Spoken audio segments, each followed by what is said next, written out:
Anong kailangan na ano? Kasi diba, ang tagal na nga of course, bago ka pa mga anak, pero they really waited for it. Siyempre nagpapasalamat ako na hinintay ako ng GMA, hinintay ako nila si Ian. Kasi siyempre pwede naman po akong palitan, di ba? Ilang araw pa lang naman yung nasushoot namin. Pero parang ako ngayon natakot na ako yung papalitan. Ako yun, nilabahan ako kasi sabi ko na kung baka hindi na ibigay sa akin, ang ganda pa naman ng project.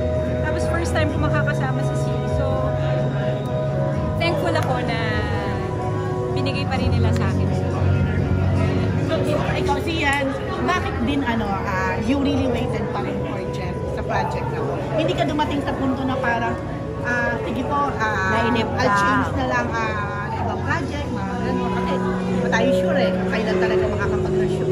Hindi, yun nga po, totoo naman po na ako yung natatakot na parang baka ako yung palitan ni Miss Jenny Lynn. Kasi naman po, I mean, while waiting naman po, they gave us a date, Jenny Lynn gave us a date naman po on when she's gonna be back.